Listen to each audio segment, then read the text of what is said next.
ರಾಮಾಯಣ ಇದು ಮಕ್ಕಳ ಕಥೆಯ ಮುಂದುವರೆದ ಭಾಗ. ಅರಣ್ಯದ ಜೀವನದಿಂದ ಹನುಮಂತನ ಭೇಟಿವರೆಗೆ.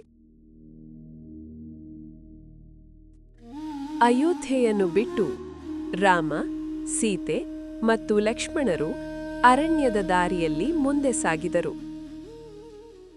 ಅರಣ್ಯವು ತುಂಬಾ ವಿಶಾಲವಾಗಿತ್ತು. ಹಸಿರಿನಿಂದ ಕೂಡಿ ಪ್ರಶಾಂತವಾಗಿತ್ತು.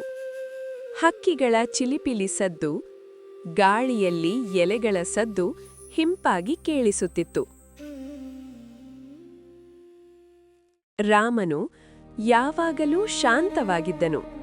ಸೀತೆ ಧೈರ್ಯದಿಂದ ಹೆಜ್ಜೆ ಹಾಕುತ್ತಿದ್ದಳು ಮತ್ತು ಲಕ್ಷ್ಮಣನು ಸದಾ ಎಚ್ಚರಿಕೆಯಿಂದ ರಾಮನ ಪಕ್ಕದಲ್ಲೇ ನಡೆಯುತ್ತಿದ್ದನು.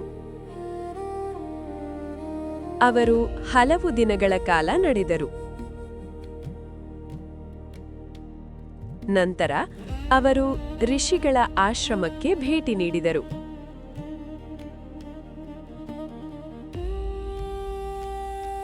ಋಷಿಗಳು ರಾಮನನ್ನು ಆಶೀರ್ವದಿಸಿ ಹೇಳಿದರು, ನೀನು ಧರ್ಮರಕ್ಷಕ.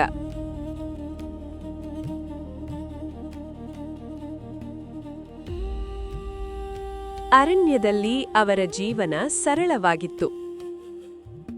ಅವರು ಸಣ್ಣ ಗುಡಿಸಲಿನಲ್ಲಿ ಮಲಗುತ್ತಿದ್ದರು.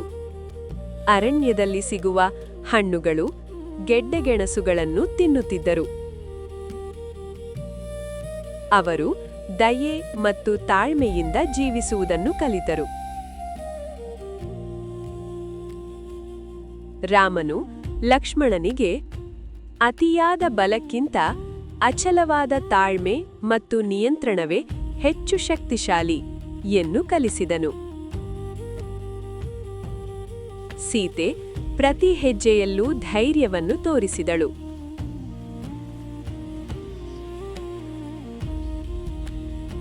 ಕೊನೆಗೂ ಅವರು ಪಂಚವಟಿ ಎಂಬ ಸುಂದರ ಸ್ಥಳವನ್ನು ತಲುಪಿದರು. ಸಮೀಪದಲ್ಲೇ ಒಂದು ಸುಂದರ ನದಿ ಹರಿಯುತ್ತಿತ್ತು. ಮರಗಳು ಸಿಹಿ ಹಣ್ಣುಗಳಿಂದ ತುಂಬಿದ್ದವು. ಎಲ್ಲೆಡೆ ಹೂವುಗಳು ಅರಳಿದ್ದವು.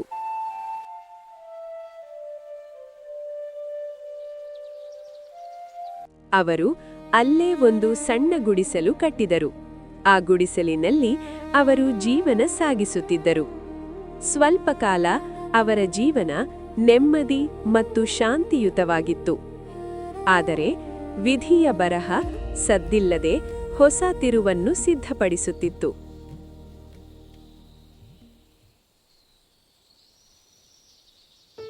ಒಂದು ಮಧ್ಯಾಹ್ನ ಮಾಯಾವಿ ರೂಪದ ಮಹಿಳೆಯೊಬ್ಬಳು ಬಂದಳು. ಅವಳೇ ಶೂರ್ಪಣಖಿ. ಮೇಲ್ನೋಟಕ್ಕೆ ಸುಂದರಿಯಂತೆ ಕಂಡರೂ ಆಕೆಯ ಕಣ್ಣುಗಳಲ್ಲಿ ರಾಕ್ಷಸತನ ಮಿಂಚುತ್ತಿತ್ತು. ರಾಮನ ತೇಜಸ್ಸನ್ನು ಕಂಡು ಆಕೆಗೆ ಮೋಹ ಉಂಟಾಯಿತು. ರಾಮನನ್ನು ಮದುವೆಯಾಗಲು ಪ್ರಸ್ತಾಪಿಸಿದಳು. ರಾಮನು ಅತ್ಯಂತ ಸಂಯಮದಿಂದ ಅವಳ ಪ್ರಸ್ತಾಪವನ್ನು ತಿರಸ್ಕರಿಸಿದನು.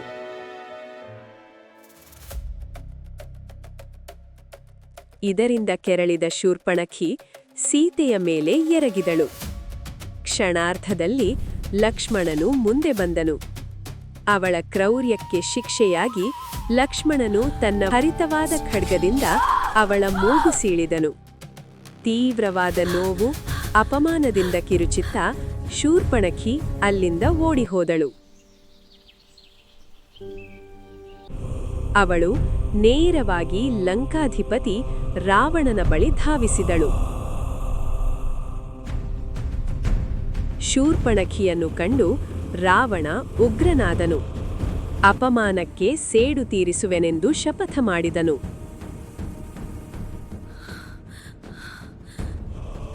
ರಾವಣನು ಮಾರೀಚನ ಬಳಿ ಹೋದನು.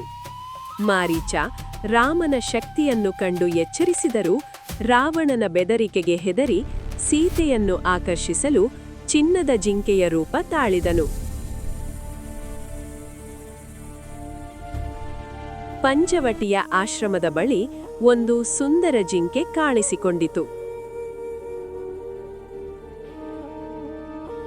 ಆ ಜಿಂಕೆಯನ್ನು ಕಂಡು ಸೀತೆ ಮಾರು ಹೋದಳು.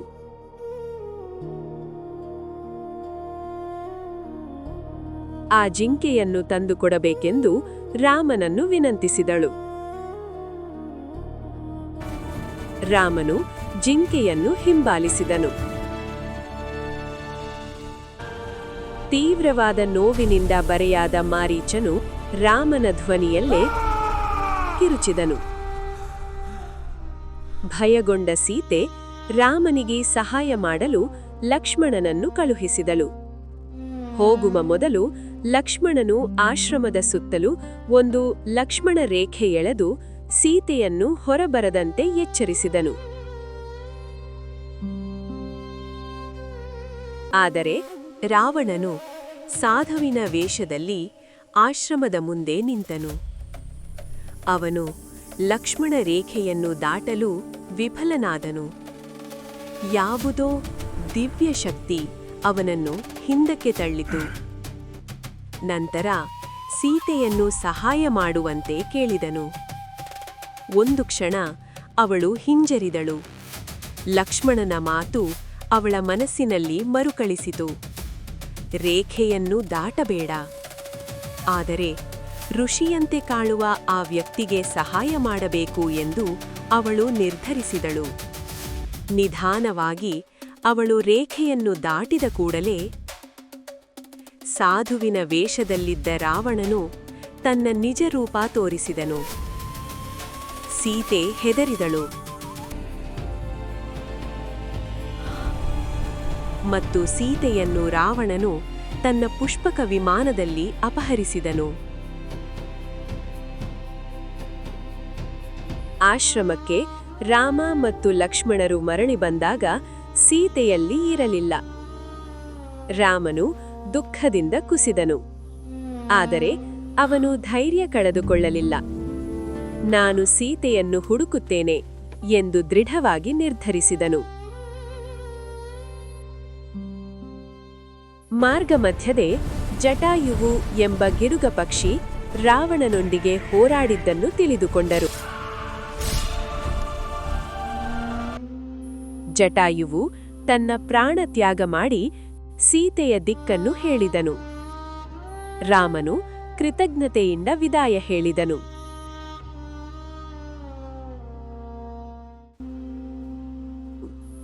ಮುಂದೆ ರಾಮ ಮತ್ತು ಲಕ್ಷ್ಮಣರು ಕಿಷ್ಕಿಂಧೆಯ ಕಡೆಗೆ ಸಾಗಿದರು. ಒಬ್ಬ ವಾನರ ಕುತೂಹಲದಿಂದ ನೋಡುತ್ತಿದ್ದನು. ನಿಧಾನವಾಗಿ ಅವನು ಹತ್ತಿರ ಬಂದನು. ವಿನಯದಿಂದ ಕೈ ಜೋಡಿಸಿ, ನಾನು ಹನುಮಾನ್ ಸುಗ್ರೀವನ ಸೇವಕ ಎಂದು ಪರಿಚಯಿಸಿಕೊಂಡನು. ರಾಮನ ಮನಸ್ಸು ಹರ್ಷದಿಂದ ತುಂಬಿತ್ತು. ಇಲ್ಲಿ ಒಂದು ಮಹಾನ್ ಗೆಳೆತನ ಆರಂಭವಾಯಿತು. ರಾಮನ ಶಕ್ತಿ, ಹನುಮಂತನ ಬುದ್ಧಿ ಒಂದಾದವು. ಆ ಕ್ಷಣದಿಂದ ಧರ್ಮದ ಮಾರ್ಗದಲ್ಲಿ ಒಂದು ಅದ್ಭುತ ಯಾತ್ರೆ ಶುರುವಾಯಿತು.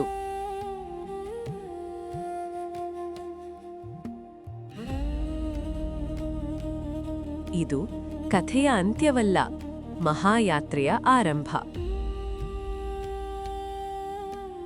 ಮುಂದಿನ ಭಾಗದಲ್ಲಿ ಹನುಮಾನ್ ಹೇಗೆ ರಾಮನ ಮಹಾ ಸಹಾಯಕನಾದನೋ ಎಂಬುದನ್ನು ನೋಡೋಣ. ಇದು ರಾಮಾಯಣ ಮಕ್ಕಳ ಕಥೆ.